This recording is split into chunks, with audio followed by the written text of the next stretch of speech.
Erkekler güzel kızlarla, güzel kadınlarla, yakışıklı erkeklerle tanışma yeri olabilir. Size Bali'de bir gün ne kadar harcanır kısmını fazlasıyla göstereceğiz. Bir de yapılacak başka bir şey daha var. Birazdan ona geçeceğiz. Canggu bölgesinde ev tuttum arkadaşlar. Gelin içeriği gezdirelim size. Temizlik vesaire çok iyi değil, haberiniz olsun. How much 1 hour lesson? Bir de bunlar dediğin gibi biraz daha çakallığında işin. Biz günde 5 kere falan buranın sahibi Türk mü sorusu alıyoruz diyorlar.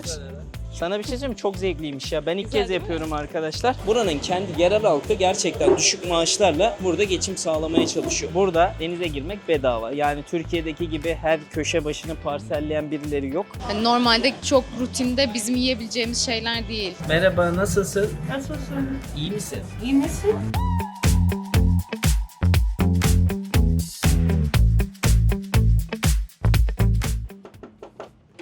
Günaydın. Hoş geldiniz. Bugün neredeyiz? Canggu'dayız arkadaşlar. Tam 15 gün sonra ilk kez videoya başlıyoruz. Kamera arkasında Eylül var. Köpeğimiz de Buddy burada. Onunla beraber bugün sizlere Bali'de bir günde ne kadar harcanır? Yeme, içme, konaklama, aynı zamanda yapılacak etkinliklerle beraber size Bali'de bir gün ne kadar harcanır kısmını fazlasıyla göstereceğiz. Canggu bölgesinde ev tuttum arkadaşlar. Gelin içeriği gezdirelim size. Böyle bir içerisi var. Zaten başka yeri de yok. Baktığınızda Bali'de böyle bir homestay tarzında evler olur. Burada ortak alanlarınız var. Birazdan oraya gideceğiz. Havuz ve gym bölümü de. Bir yatak odanız var. Mutfağınız var. Kapalı bir mutfak. Genelde Bali'de açık mutfaklar olur. Aynı zamanda da bir tane böyle banyomuz var. İsterseniz de duşunuzu alıp dışarı çıkabilirsiniz. Tabii ki de her insan evladı gibi. Arkadaşlar şimdi özellikle videoya girmeden önce tekrar söyleyeceğim. Üstümdekiler de Sezer Collections. Gözlüklerimiz stoklarda. Hemen bitiyor, haberiniz olsun. Gömleklerimiz var Müslin. Beyaz şortumuz ya da farklı renkte şortlarımız. Odamız zaten tek oda olduğu için burada da bir gardırobumuz var. Burada da ürünlerimiz var. Zaten başka markada giyemiyorum. Kendi markan olunca öyle bir sinir stres durumu da olabiliyor bazen ama kendi ürünlerimiz güzel olduğu için sorun yaratmıyor. Koltuğumuz da var burada bir adet. Koltuğumuz da bu şekilde. Outfitimiz de neredeyse aynı Eylül'le. O da beyaz şort siyah giymiş.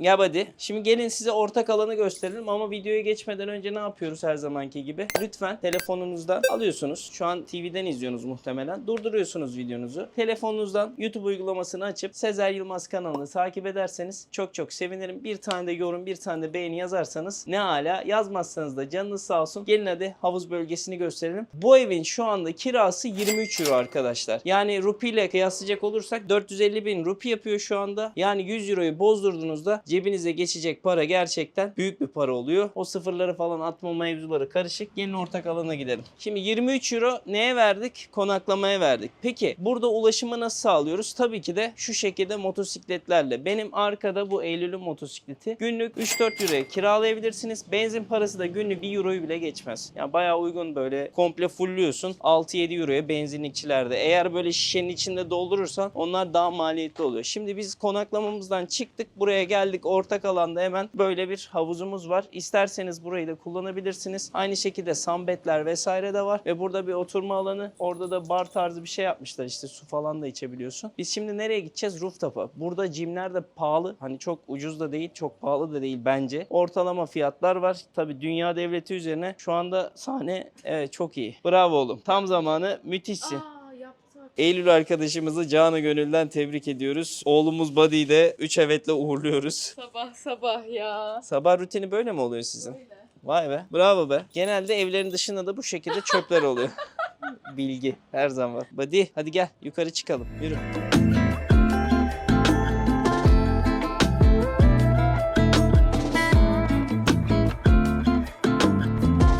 Dostlar şimdi evin arka kısmına geldik. Buddy rahatladın galiba. Hadi gel yukarı çıkalım bir de. Şimdi yukarı doğru çıkacağız. Buradaki diğer binanın girişinden kullanabiliyorsunuz. 3. kata çıktığımızda gym var. Onu da görelim. Burada az önce Eylül'le konuştuk. Gym fiyatları bayağı pahalı dedi. Evin böyle bir opsiyonla sağlaması çok güzel. Yani nereden baksanız belki 5-10-15 euro avantaja giriyorsunuz. Fark ettiyseniz kilo verdim. Yani yaklaşık 3-4 kilo verdim. Dünya turunda demiştim ben kilo vereceğim vesaire. Bali'ye gelince bize iyi geliyor arkadaşlar. Şu anda da burada bir salonumuz var. Yani toplamda bak 23 euro eve verdik. Gym parasını vermedik. Saat 8'den 8'e açık bir gymimiz var. İçeride bench pressinden normal ağırlıklara serbest çalışabileceğiniz ayak çalışmaları, eliptik, meliptik hepsi var. Zaten fazlasıyla işinizi görür. O yüzden 23 euro ona verdik. 3 euro motora verdik. Günlük 26 euro yaptı. Hadi 1 euro da benzin yazalım. 27 euro şu anda konaklama, ulaşım, gym'i hallettik. Sırada yeme içme var. Şimdi buranın en ünlü mekanlarından biri neresiydi? Crate. Crate'e gideceğiz. Neden orayı tercih ediyoruz? Yani fiyat performans çok iyi öncelikle. Ve böyle herkes orada toplanıyor. Bir yere gidiyorsun böyle 200 kişi aynı anda yemek yediğini Ciddi görüyorsun. misin ya? O kadar kalabalıklaştı Ya 200 mı? abartmış olabilirim. Ya seviyor abartmayı. Sen de bak YouTube'a girince abartmaya başladın. Bana diyor. Dünya Ama beni... hani çok kalabalık oluyor. Herkes oraya geliyor. Bir de porsiyonları kocaman. Kocaman. Bir de ucuz fiyatlar. Fiyatlar güzel ve çok sağlıklı. Sağlıklı. O zaman gidelim. Hadi Çok atlıyoruz acıktım. motora gidiyoruz arkadaşlar. Let's go.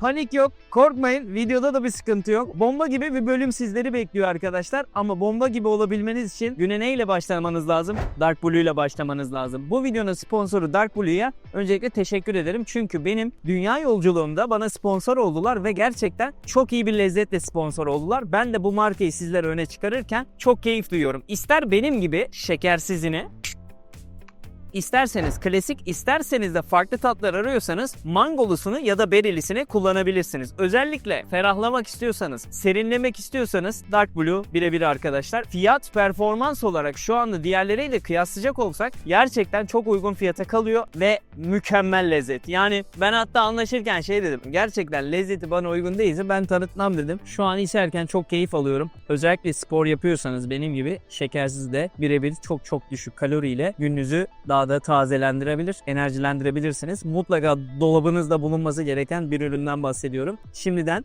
iyi alışverişler. Aşağıdaki linkten ulaşabilirsiniz. Videomuz devam ediyor. Korkmayın, sıkıntı yok. Haydi bakalım Bali günlükleri devam etsin. Bali çok keyifli.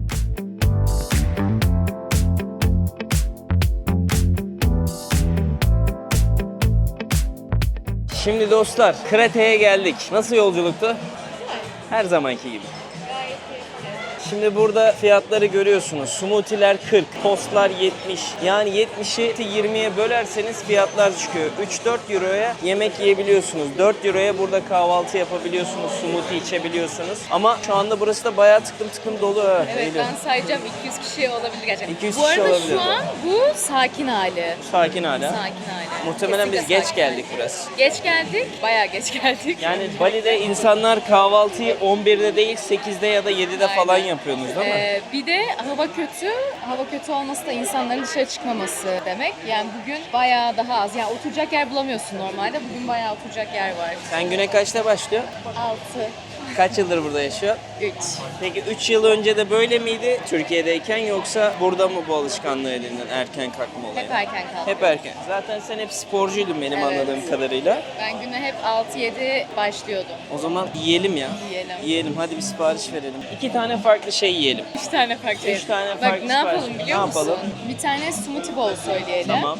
Bir tane tostlardan söyleyelim. Tamam. Bir tane de böyle tavuklu sebzeli salata söyleyelim. Aynen o kocaman oluyor. Onu görsünler ya. Yani Ya da tost yerine yani meyve modundaysa buranın meyveli şeyleri popüler. Böyle şeyde geliyor. Havalı bir bardakta geliyor. hadi ya. Evet. Hangi bardak yani tam hatırlayamıyorum ama genel olarak hepsinin sunumu falan da güzel. Gördüğünüz üzere belki Eylül'ün dediği gibi 200 kişiye yakın insan vardır burada. Ben biraz şu tarafı göstereyim arkadaşlara. Bakın bu şekilde. İsterseniz burada sosyalleşmeniz de çok mümkün. Çünkü istediğiniz yere oturabiliyorsunuz. Oturduğunuzda sohbet edebiliyorsunuz. Ben burada daha önce insanlarla tanıştım geldiğimde. Hatta daha önceki Bali videolarımı izlemediyseniz Sezer Yılmaz Bali yazdığınızda bayağı bir playlistim de var. Oradan izleyebilirsiniz arkadaşlar.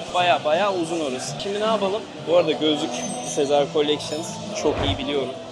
Stoklar hemen bitiyor. Bitmemesi için elimden geleni yapıyorum ama gözlükçü bile yetiştiremiyor. O kadar hızlı gidiyor şu anda. Farklı renkleri var. Füme, yeşil, mavi ve turuncu.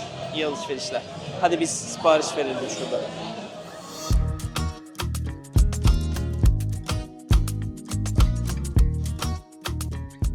Yaklaşık 25 dakikada sadece bir bowl geldi arkadaşlar. 3 tane şey sipariş ettik ve geç geldi. Servis, hizmet, temizlik vesaire çok iyi değil, haberiniz olsun. Burayı gömerim çünkü şöyle gömerim. Lezzet konusunda 10 üzerinden 8'dir. Hizmet konusunda 10 üzerinden 6'dır. Değil mi? Yani lezzet de 8 demem yine. Kaç dersin? 6-7. 6-7. Aynen. Çok diğer taraflar çünkü çok lezzetli. Ama şöyle söyleyeyim. 3 tane şey söyledik. Onlar gelsin. 2 tane kahve söyledik. 16 euro. Dünyanın hiçbir yerinde 3 tane böyle bir şey söyleyip 2 tane kahve içsen 16 euro. Bedava. Ortam çok güzel. Evet, güzel. Yani Ama yani yemeklerin hepsini birden size gösterelim diye şunu yemeyi bekledik. açarsın. Uçak geliyor. Yine kandım, Videoda yine yapma kandım bari be. ya. Videoda yapma bari be. Bu arada lezzet 5'e düştü falan diyormuşum. Eridi. Eridi Yesene ya, be. eridi gerçekten. Güzel. Kahve de fena değil. Yani bütçe dostu istiyorsanız gelin buraya. Bir de o sosyalleşmek istiyorsanız. Mesela başka masalara oturup insanlarla sohbet edebilirsiniz. Erkekler güzel kızlarla, güzel kadınlarla, yakışıklı erkeklerle tanışma yeri olabilir bir nevi. Tabii bunun için gelmeyin saçma sapan. Oo geldi. Oha çok iyi lan. Bu Kocaman. mu? Is the portion, did it good root. change? Bir diğer root ya. Yeah. Root. This is a good root. Bak bu But it değil. was coming in a bowl before, no? No, it's never. It's a super bowl ya. My The bad. salad one. Big The one. salad one, yeah, this is a super Ha, bowl. okey, tamam. Arkadaşlar burada yaşasa da bazı şeyleri oturtamamış arkadaş. Bak halloumi sandviç geldi. Kocaman buz gibi ekmek bu arada. Bunu da söyleyelim. Bu ne? Mitrut bir şeyler geldi. Tadalım hepsini ya Eylül. Puan verelim. Bowl'a ben 7 verdim. Yanlış şeyler söyledik ama. Yani yanlış değil de Yanlış değil, sağlıklı Daha iyi ama bir daha seçim büyük salatalar var kocaman. ama bu tost iddia gözüküyor. Hmm. Tadı güzel. Çok güzel. Şimdi biz bunu nasıl yiyeceğiz ya? Bana anlatsana yani. Hani bunun normal bir şekilde yenme olasılığı yok Yok. arkadaşlar. Yani bunu böyle açacağız, kese kese yiyeceğiz. Yoksa olmaz bu iş. Abartıyorlar, Hadi. biraz da abartmışlar yani. Hadi. Burası komple 16 euro tuttu, bilginiz olsun. Hani dediğim gibi fiyat performans olarak gayet yeterli. Afiyet olsun. Abone olun arkadaşlar ya. Bir beğeni, bir yorum. Afiyet olsun kardeşim. Eylül seni bir daha görmek isteriz falan yazabilirsiniz. Şey yazıyorlarmış, Eylül bir daha gelmesin. Üzülür müsün? Üzülmem. Yazmayın. Yazmazsanız iyi olur. Afiyet olsun.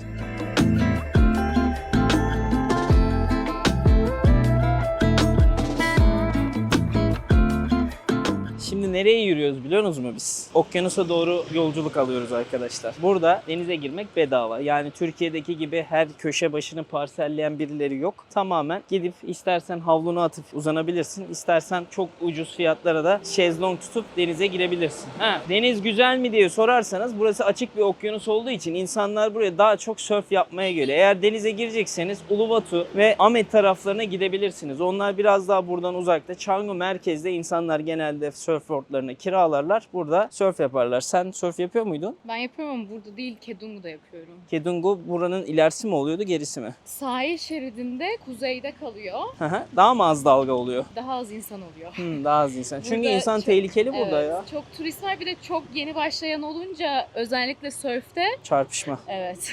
Bir gün bana çarptılar öyle ya. Geldim ben de buraya. daha çarptım da ben. Korkuyor da insan altındaki o şeyden dolayı. Bak burada sörfçü çocuklar var. İsterseniz onlardan surfboard'u kiralayıp burada şey yapabiliyorsunuz. Brother, how much for a lesson? Kimsenin iplememesi çok iyi oldu. Brother, sorry, excuse me bro. How much 1 hour lesson? 400 brother in Canggu. 400. Yeah man. 1 hour. 2 hours maximum. 2 hours maximum. Okay, thank you. No worries. 400 dedi. 400 ne yapıyor? Hemen çarp böl yapıştır. Aa bizim Türkler de burada. Bak abilerle tanışmıştık. Ailece gelmişler. Burada iş kurmak falan istiyorlarmış. Eylül de tanıyor onları. Derse geldiler benim daha önce. Aa Oradan daha önce tanıyorum. oradan tanışıyorsunuz. Derste değil de birazdan göstereceğiz size. Şimdi denize girmek bedava dedik. Peki surf yapmak 400 dedik. 400'ü 18'e böl. 20'ye bölsen 20 euro. 23 euro. Yani Canggu'da surf yapmak 23 euro bir tane koçla beraber 1-2 saat sürüyor. Değer mi? Tabii ki. Değer. Çünkü buraya kadar gelmişsen bir kere de olsa değer. Hadi fiyata bunu da ekleyelim. Evet. 23, 1, 24, 8 de o 32. 20 de bunu ekleyelim. 52 euro oldu. Yani küçük bir lokal önerisinde bulunabilir Tabii miyim? ki de. Kedungu'da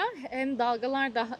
Burada taş var okyanus altında. Evet, tehlikeli. Bilmeyenler için biraz daha korkutucu olabilir. Kedungu dediğim yer buradan çok uzak değil. Tabanı kum ve fiyat aynı olmasına rağmen içerisinde mesela bizimkilerin videoya çekiyorlar ve video üzerinde anlatım yapıyorlar. Aa, çok iyi. Bir de buradakiler çok turist geldiği için Çakal olmuş bunlar. çok umursamıyorlar. Hani o turist eğlendirme gözüyle biraz dersi veriyorlar. Oradakiler gerçekten ilgileniyorlar. Biz orada yaşıyoruz. Benim Menemenci kafe Hı hı. falan da orada. Hani oraya gelirseniz oradaki surf kültürü gerçek surf kültürü. Burası biraz daha turistik aktivite. Bir de bunlar dediğin gibi biraz daha çakallığında işin. Ve çok da güzel yemyeşil Bali'nin bambaşka bir yerini görmüş Bizim gittiğimiz yer mi o Kedungu? Evet. Hani ha bak oraya da gideriz bugün. Olur. Menemen yeriz belki. Menemen kapanıyor akşam. Kapanıyor. O da akşam kapanıyor. Yetişemeyeceğiz. Menemen sabaha. Neyse. Başka gün yeriz onu. Böyle. İşte toplamda şu an 52 euro civarında bir şey oldu. Ama ben bedavaya denize gireceğim için şu anda hiçbir şeye para vermeyeceğim. Çünkü kolum sakat. Yoksa biz de sörf yapmak isterdim ben de. Bir saat en azından bir o eski günlere dönerdik ama. Bir de 2 saat parası bu ama hani yeni başlayın için kondisyonun yoksa 2 yarım saat saatte kalamıyorsun. taklacısın ya. Çok çünkü sürekli surf sonuçta buraya doğru sahile doğru üzerinde geliyorsun tahtanın ama o geri dönmen gerekiyor bir noktada. Orada Rezalet. Yani bir Evet. saatlik sörfte 0.8 salise ayakta kalabilmek için uğraşıyorsun aslında bir nevi. Yeteneğe bağlı değişir yani. ama genel itibariyle Dalgaya ve yakınlığına, tayda her şeye göre çok değişir. zor ya. Ayakta durması gerçekten 1-2 saniye. Ben 2 saniye durunca kendimi dünya sörf şampiyonu ilan ettim. Alışıyorsun ona. Zamanla. İyi misin hocam? İyiyim diyemem. Öyle iyiler var ki etrafımda benim öyle iyiyim gibi bir iddiam kesinlikle yok yani. Ama en azından 3-5 saniye dururum Yok, diyorsun. giderim. Gidersin. Ben sürüyorum. Sürüyorsun. Sen yapıyorsun bu sporu. Çok iyi. Bak şimdi hazırlandılar mesela. Eğitim verecekler. Önce ne yapıyor biliyor musun? Board'da nasıl ayakta durulur onun eğitimini veriyor. Daha sonrasında denize götürüyor seni. Denizde ite ite gönderiyor. İttiği için çok daha kolay oluyor. Mesela kendin yapmaya çalışsan rezilsin. Sürünüyorsun. Evet. Ama hocayla beraber işler çok çok kolaylaşıyor. Bugün bence şu anda denizde dalga az Hiç yok. ve yüzmek için bence çok güzel. Ben dünyanın her yerinde yüzdüm Eylül. Burada da yüzeceğim şimdi. Evet dostlarım, şu anda okyanustayız. Okyanusta yüzeceğiz bugün. Su nasıl? Bakalım. Yani öyle bir hava var ki gönül isterdi size böyle günlük güneşlik bir şey göstereyim. Böyle su çarşaf gibi olsun falan ama öyle şeyler yok arkadaşlar. Bali'de su çarşaf olmaz. Çünkü açık bir okyanusta yüzeceksiniz. Hep dalgalar, hep resifler olacak. Aynı zamanda da şunu netlikle söyleyebilirim. Bu denizin rengini imkanı yok beğenmezsiniz Türkiye'de denize girmiş biri olarak. O yüzden hep söylüyorum işte Uluwatu ve Amed tarafları çok güzel denize girmek için. Fakat Canggu surf için güzel. Ama biz yine de bir serinleyelim. Hadi ben gittim. Al Eylül ya.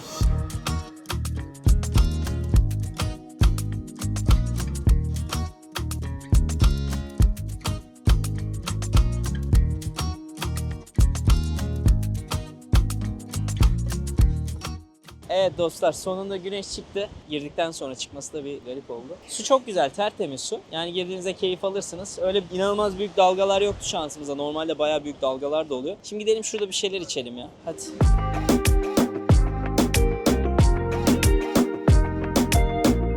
Hocam bak, Times'a geliyorsun abi. Beach Club'a gitmiyorsun. Böyle bir oturacağın yerler var, armutlar var. Bir tane Healthy Juice.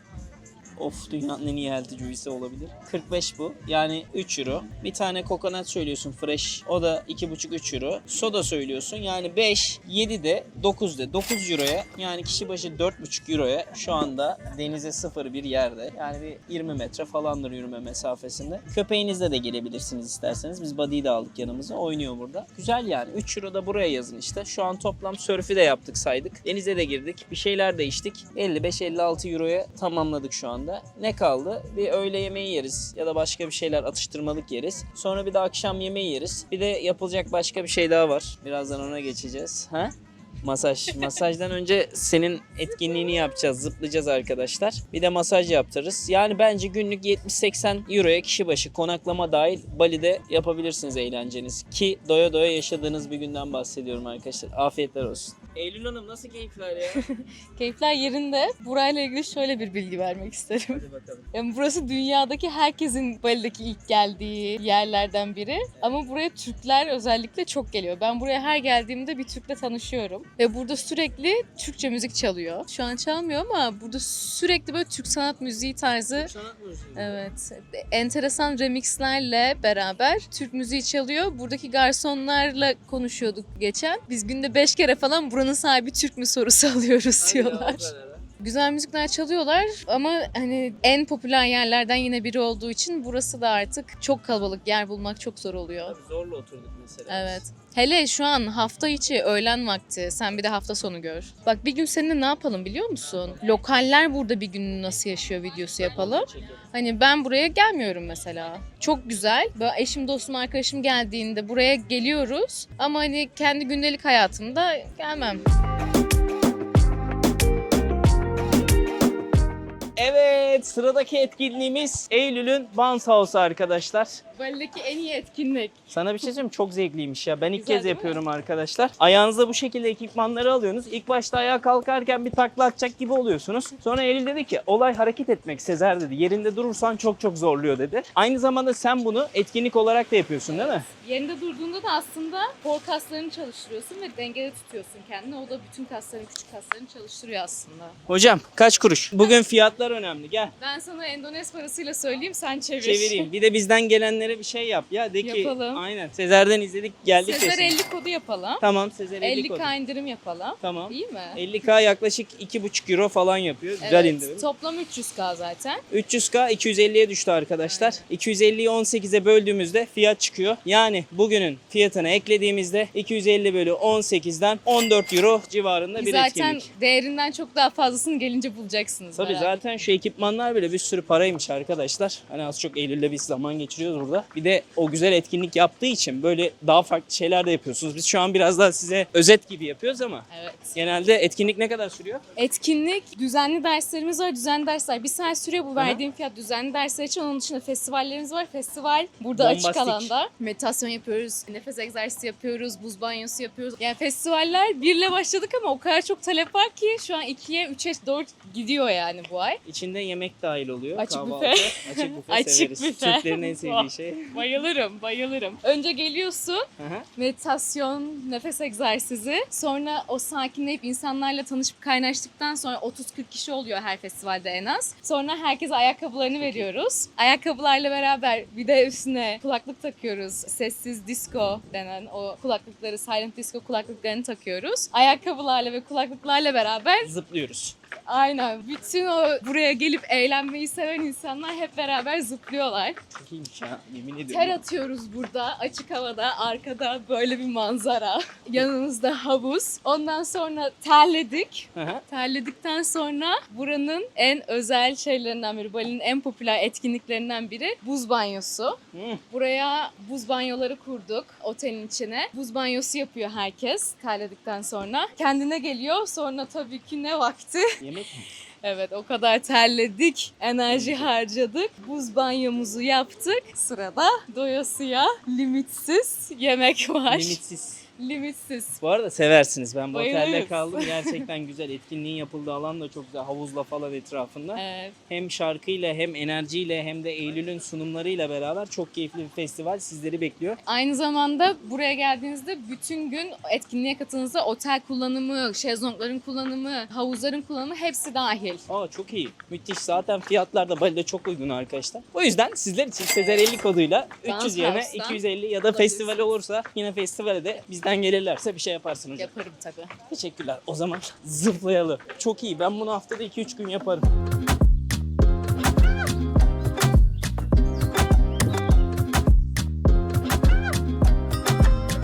Çok iyi geldi ha. Enerjimizin nasıl değiştiğinin farkında mısın? Vallahi bir de havuza atladık, duş aldık. Çok çok güzel geldi. Çok iyi.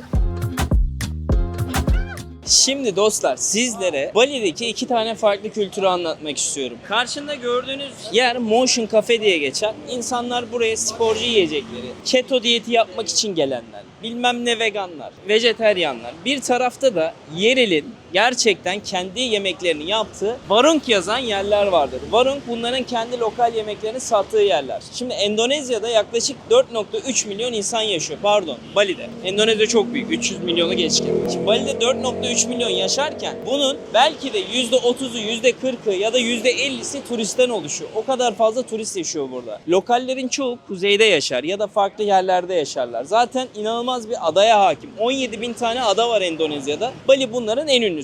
Şimdi ben size bugün bu halk ne yiyor?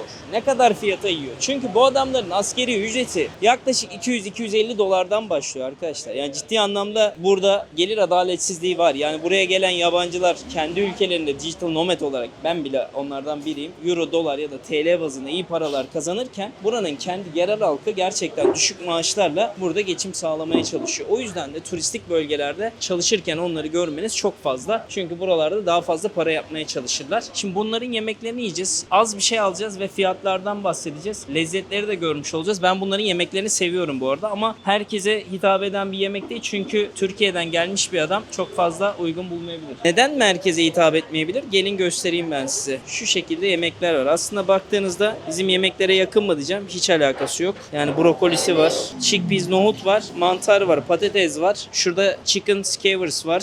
Değişik değişik şeyler var. Tofular var. Şiş aslında. Tabii. Burada şey var bak, pişmiş yumurta. Genelde pilavın üstüne yumurta koyarlar. Yumurtayla yerler. Bence lezzetli oluyor ama dediğim gibi herkesin ağzına gelmeyebilir. Bak chicken curry. Curry'li çok şeyleri var. Hintlilerle benziyor bunların yemekleri bazıları. Genel olarak karbonhidrat ve yağlı yemekler. O yüzden hani normalde çok rutinde bizim yiyebileceğimiz şeyler değil. Değil mi? Hocam o zaman bir tabak yapalım ya. Ortak yiyelim beraber. Şuradan seçelim. Bak şimdi fiyatlar inanılır gibi değil arkadaşlar. Yani istersen tavuk al, korn al. Hepsini topluyorsun. 8, 5, 13, 18, 23, 28, 38, 48, 53 yaptı. Yani şunların hepsinden birer parça alırsan al 3 euro. Ben burada İnanılmaz. şöyle bir şey yapıyorum. Benim canım böyle sulu yemek çekiyor bazen burada. Genel olarak Avrupa mutfağında sulu yemek olmadığı için sulu yemek çektiğimde canım bir tek buraya geliyorum. Nohut yiyor. Nohut pilav yapıyorum. Çok Nohut pilav ikisi birlikte 20k. 20k. Yani 1 euroya yemek yiyorsun. Abi zaten Ve böyle dolu dolu porsiyon sulu nohut, Büyük ha. kocaman porsiyon pilav saçmalık yani. Yani yoksa buradaki halk geçinemez arkadaşlar. Yani kendi yemeklerini yemedikleri sürece burada yiyemezler. Yani. Burası yine Pahalı. hani expat Aha. expat yerel yemekçisi. Expat ne demek? Hani yurt dışından buraya gelmiş, burada yaşayan insanlar. Abi köpeği unuttuk. Burada video çekiyoruz size, köpeği unuttuk. Yani burası biraz daha turist lokal yeri. Daha da lokalleri var. Bunların hatta böyle hep beraber toplandıkları, yedikleri yerler var. Oralarda daha da bedava değil mi olay? Tabii. Yani burada mesela pilav 10.000 rupi ama normalde hani 2.000 rupi falan onlar için. O kadar. Yoksa geçinemezler dediğim gibi. Neyse. Ya sen bir tabak yap bize Eylül ya. Lokalsin sen. Yap bize bir şeyler yiyelim bakalım. Şimdi arkadaşlar Eylül tabağı yaptı. Ne aldın Eylül ya? Yani aslında pilav aldım. Burada 3 çeşit pilav var. Beyaz pilav, sarı pilav, kahverengi pilav. Burada buranın sebzelerinden böyle lahana gibi bir karışım var. Tempe var. Tempe soya fasulyesinden yapılan aslında tofunun fermente olmuş hali. Bunu çok değişik şekillerde yapabiliyorsun. Bu kızartılmış hali. Tavuk biraz enteresan duruyor. Nasıl? Çok soslu tavuk göğsü. Yenir ama soğuk. İşte burası zaten normalde çok geldiğin bir yer değil, Değil. ama aç kalmazsın burada, uygun fiyatlı çok. Bence kendi düşüncem burada yiyecekleri en güzel nasi goreng galiba ya. Yani şöyle o çok En yağlı. lokal. Hani o kadar yağ bana koy, ben de lezzetli olurum. Hani pilav ve yağ o baktığında. Pilav ve yumurta değil mi? Yani yumurta da var içinde de hani yağın içinde hani nasi pilav demek, goreng kızarmış demek. Kızarmış pilav. Aslında fried rice'ın Fried rice işte. üstüne yumurta konmuş. Yani. Ama bence güzel. Ya burası da kaç para yapacak? Birazdan hesabı ödeyince söyleyeceğiz arkadaşlar. Yani lezzet de fena değil. Normalde hani lezzet için gelseydik, göstermek için değil, nohut alırdım. Nohut yenir değil mi? Hani şöyle pilav, kaşık suyu falan öyle bir şey yapardım. Türkiye özlemine gidelim. Evet. Bu bildiğin lahana sarmasının boş hali. Evet. Ulan ne garip değil mi ya? Biz neler yiyoruz, adamlar neler yiyor ya baktığında. Hani biz ne kadar şanssızlık konuda. Düşünsene abi, sen doğuyorsun hayatta kebap yiyerek, kuzu kavurma, saç kavurma yiyorsun, taze fasulye yiyorsun. Yaprak sarma, çiğ köfte. Yazık lan adamlara. Vallahi yazık. Adam pilav yiyor ya. Ya ben bütün dünyadakileri üzülüyorum, Türk yemeklerini bilmiyorlar, yiyemiyorlar diye. Çok üzücü. Türkiye'ye yemek yemeye gidiyorum. mi? Gidiyorum. 5 öğün yiyorum günde ben Türkiye'ye O gittiğimde. kadar. Annem donatıyor, lahmacunlar bilmem ne. Bayılıyorum Kokoreç ben Türk seviyor musun? yemeğine. Efendim? Kokoreç. Kokoreçle çok aram yok dürüst olayım. Ama tekrar deneyebilirim küçükken. Seni ben bir götüreyim kokoreç. Kokoreçi ağzıma götür. Babam bayılır, Manisa'da yer. Valla. Evet, Manisa kebabı yedin mi hiç? Manisa kebabını bilmiyorum. Elin nasi gorengini biliyor musun? Ben daha zeytinyağlılar falan. O civarlarda. Enginar. Daha hemen böyle sebze ve ferah lezzetler tercihim. Body. O da acıktı. Afiyet olsun bizlere. Yedik, içtik. İçeceklerle beraber 6.68 euro tuttu. Yani kişi başı 3.30 falan. Bir şey diyeceğim. Bu hiç adil bir hesaplama yöntemi değil. İçecekler aşırı pahalı. Evet, aşırı pahalı. Yemek zaten yemek 3 euroydu. Tükürdü mü? Evet. Helal et hocam.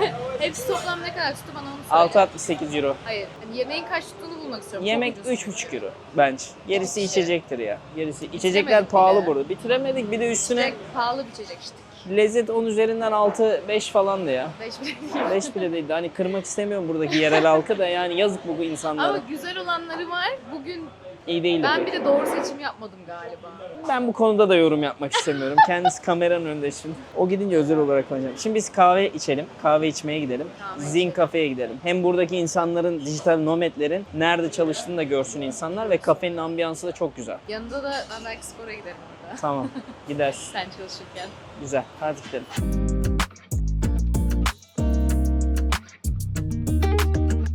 Evet, dijital nomadsin, geldin, bir yerde çalışmak istiyorsun, iyi bir internet arıyorsun, aynı zamanda da çalışabileceğin düzgün bir alan arıyorsun. Baktığında böyle yerler de var, oturduğunda çalışabilirsin, priz yerleri vesaire var. İstersen de şurada klimalı bir alan daha var, orada da özel olarak çalışabilirsin. Köpek avlıyor bizim. O yüzden Eylül, seni ben köpeğe davet ediyorum, ben kamerayı alayım, ben kendim halledeyim. Burada kahvenizi içebilir, aynı zamanda yemek de yiyebilirsiniz. Şöyle 2 alan daha var, görüyor musunuz?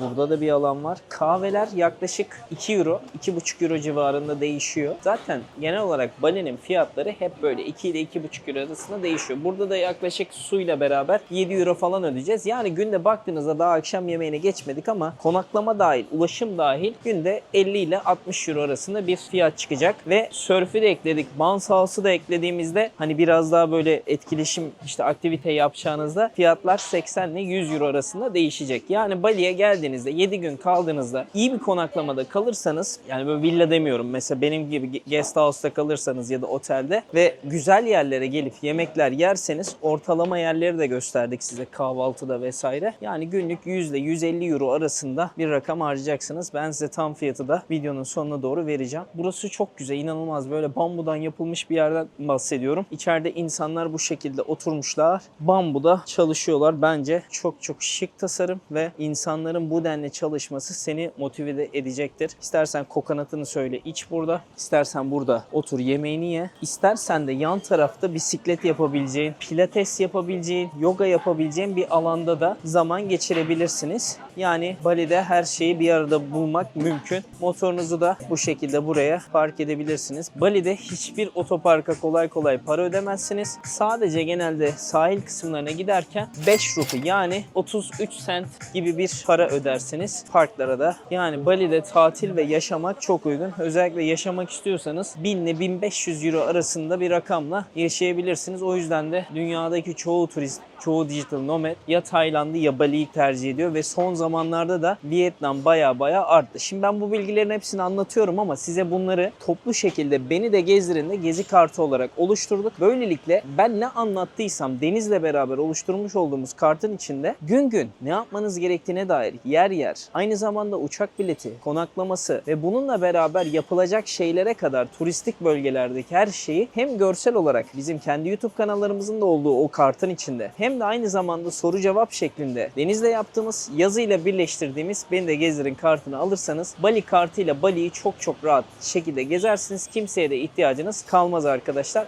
Güzel bir tur yapmak istiyorum diyorsanız da buradan Hayta kardeşime selam olsun. Çok iyi Bali'yi biliyor ve burada müthiş bir ekip kurmuş. Hayta yollarda travel şeklinde de eğer onlarla da tur yapmak isterseniz, kendim gezemem derseniz de onunla da gidebilirsiniz. Biz influencerlar arasında böyle desteklememiz çok önemli. Bazen yapıyoruz, bazen yapamıyoruz ama şunu içtenlikle söyleyebilirim. Hayta, Deniz benim için çok özel kendileri. O yüzden ikisiyle farklı şekilde hani olmuş ya da olmamış, proje yapmışız, yapamamışız hiç önemli değil. Hayta'ya sonsuz güvenim var. Sizler de geldiğinizde burada emin olun keyif alacaksınız. Aynı şekilde Deniz'le benim oluşturduğum Beni de Gezdirin'de de bireysel olarak gezmek isteyenler bizim kartımıza da ulaşabilirsiniz. O yüzden birbirimizi desteklemeye, doğru şekilde çalışmaya devam ediyoruz. Zin Cafe'de böyle, bir sonraki durağımızda akşam yemeği olacak. olacak. Ben size kahvenin boyutunu da göstermek istiyorum açıkçası. Yani burada 2-2,5 euro içtiğimiz yulaflı sütlü kahvenin boyutu da bence önemli. Neden derseniz biliyorsunuz artık küçücük gelmeye başladı kahveler ve çok pahalı olmaya başladı dünyanın her yerine. Ama Bali hala bu konuda hem porsiyon olarak çok büyük hem de lezzetli şekilde hayatınızı sürdürebiliyorsunuz burada. Hocam afiyet olsun. Besle. You think I could do like a nice YouTube video? Yeah, you can. So, she's Sarah guys. Merhaba. Merhaba, nasılsın? Nasılsın? İyi misin? İyi misin? Like, İyiyim. are you good? İyiyim. Benim adım Eylül'ün Sara. yakın arkadaşı. Benim adım Sarah. Amerikalı. You're from America. Yes. Burada beraber yaşıyorlar. Aynı zamanda İstanbul'a da gittiniz. You've been in İstanbul also. Where? Beylikdüzü. Ha? Beylikdüzü'nde de. How do I say I love Beylikdüzü? Beylikdüzü'nü çok seviyorum. Beylikdüzü çok seviyorum. Bravo. Bravo. 10 points. Sara. Çok iyi. Çok iyisin. Çok iyi. Çok iyisin. Evet, çok iyisin. Çok iyisin. Abi biz böyle işte arada Türkçe'ye dönüyoruz, arada İngilizce bir şeyler oluyor. Şu anda da Chow Chow Bali'ye gidiyoruz. Son durağımız arkadaşlar. Motobisikletimize atladık. Eli de ben de gidiyoruz şu anda. Ona kısaca Eli diyoruz. Ecnebi olmuş burada. Düzeltiyoruz yavaş yavaş. Yavaş yavaş aradaki İngilizce kelimeleri Türkçe'ye çevirttiriyorum ben ona. ya benim İngilizce konuşmama izin vermiyor bu. Abi TDK, Atatürk Türk Dil Kurumu'nu kurarken bizim gibi gençler sahip çıksın diye şey yaptı. Ama bilerek yapmıyorum, alışkanlık. Alışkanlık tabii ki de. Bak kız Amerikalıydı. 2 dakika konuştuk hemen dilimiz bile bozuldu.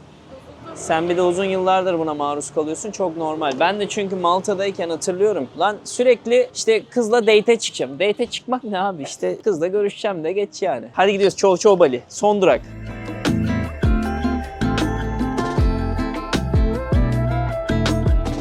Ve son durağımız Chow Chow'a geldik arkadaşlar. Burada akşam yemeğini yiyeceğiz. I'm very good and you? Ken kabari. Bece bece. You are from here? I am from Bali. Ah nice. Bagus. Şimdi içeri doğru girdiğimizde yine burada güler yüzleriyle Endonezyalı hello how are you good. Burada gerçekten güzel bir konsept yapılmış. Böyle 4 kişi hep beraber yiyeceğiz burada. Arkadaşları geldi Eylül'ün. Zaten Sara ile tanıştınız. Arthur burada yeni geldi o da. Aramıza yeni düştü. Öyle. Burada son yemeğimizi yiyeceğiz. Son akşam yemeği. Son akşam yemeği. Bakalım fiyatlar, lezzet nasıl değerlendirelim. Ona göre devam ederiz. Hadi bakalım.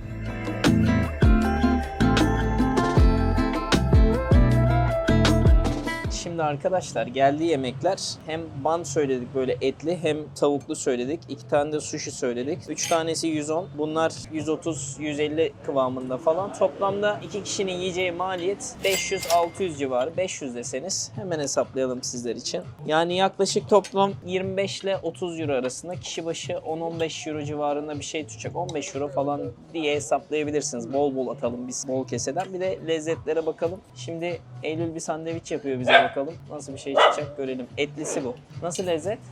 Çok mu iyi? Did you like it guys? So good. So good. Out of 10. Like an 8. Yeah. Şimdi şu Bari. etliden yiyelim bakalım. Bu bildiğiniz aslında bizdeki hamur içi gibi düşünebilirsiniz. Arasına et koyuyorsun. Bayağı güzel. Çok iyi. Unexpected. Yani unexpected bile dedi yani. Çok güzel. Çok güzel. Çok lezzetli. Çok lezzetli. Lezzetli. Lezzetli. Afiyet olsun. Afiyet olsun. Afiyet olsun. Şu şeyi öğrenmiş valla. Cheers guys. Olur. Türkiye'm. Ölürüm Türkiye'm diye ya. Çok iyi. Şu sushi'lerden de tadalım. Sonra videoda detaylı olarak sonrasında açıklama yapacağız sizlere arkadaşlar. Bu bildiğiniz yılan balıklı. Üstünde içinde de tempura prawn vardı galiba yanlış hatırlamıyorsam. You need to try guys. You will love it. What is it? So good. İyi. Eel and some fish and spicy tuna. I like that this is just an Asian taco. Asian taco.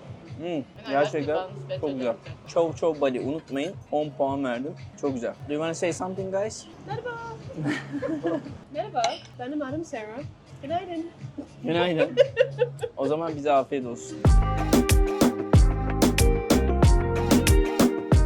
Ve an itibariyle eve geldim dostlar. Şimdi sizler için bu videoların edit kısmı için editörüme göndereceğim. Buradan Koray kardeşime de selamlar. Umarım güzel bir gün geçirdiniz. İşte Bali'ye geldiğinizde aslında biraz lokal olarak, biraz turist olarak, biraz da işte burada yaşamak için neler yapılması, nelere gidilmesi, işte nasıl evler tutulması gerektiğini anlattık. Fiyatlardan bahsettik. Tekrardan baştan alalım. Hatta ben şöyle bir hesaplama da yapmak istiyorum. Bir de şu an bu videoyu bitirmeden önce şunu da söylemek istiyorum. Eğer bu videoların gerçekten gerçekten emeğine inanıyorsanız en azından bir tane güzel yorumunuzu bırakırsanız hem reklam verenler adına hem de bizim gelişimimiz adına hem YouTube'daki o algoritmanın çalışması adına çok çok etkili olur. Umarım beğenmişsinizdir. Ona göre de bir yorum yazarsanız çok gerçekten minnettar olurum. Ama yazmazsanız da her zaman diyorum canınız sağ olsun, zor gelebiliyor bazen. Şimdi ben toplam hesaplamayı yapacağım. 23 euroya ev dedik arkadaşlar. 1 euro benzin dedik. 3 euro motor dedik. Ondan sonra yemek yedik sabah. Hatırlarsınız kaç para dedik yemek sabah? 16 euroydu. 8 euro dedik kişi başı. Artı bir şeyler içtik, kahve mavi diğer tarafta. Oraya 4 euro yazıyorum. Artı Eylül'ün Bounce House, isterseniz onu yapmak. O da çok keyifli. Hemen bakıyorum o kaç paraymış. O da 13 euro. Hatta indirimli olduğu için 13 euro. Normalde daha pahalıydı ama valla bir saat değer o derse, çünkü çok zevkli ve gerçekten yorucu olabiliyor. Keyiflidir. Surf yapacağız dedik. Ona 20 euro dedik. Daha ucuzunu da bulursunuz ama biraz pazarlık yapmanız lazım. Akşam yemeği için yaklaşık kişi başı 12,5 euro ödedik. Artı bir de kahve içtik. Tekrar pardon, bir tane de şey yedik orada. 3 euro kişi başı lokal yemek yedik. Toplamda günlük 87,5 euroluk bir harcama yaptık arkadaşlar. Yedik, içtik, konakladık, motora bindik, ulaşımı sağladık. Bazı yerlere gittik, kahveler içtik, mola verdik vesaire, surf yaptık, etkinliklere katıldık derken Bali'de bir günde 87,5 euroluk bir harcama yaptık. Yani geldiğinizde minimumdan maksimum seviyelere de çıkabilirsiniz. Biz bugün 500 dolar da harcayabilirdik ya da 500 euro diyeyim. Ama en minimize ile ortanca bir hayat yaşadık ki gördünüz ne kadar büyüktü her şey, yediğimiz ne kadar lezzetliydi, iyi yerlere gitmeye çalıştık. Böyle bir fiyat çıkıyor. Yararlı olduysa ne ala bu video. O zaman yeni videolarda tekrar görüşmek üzere. Ben şimdi işlere koyuluyorum. Hepinize kucak dolusu sevgiler.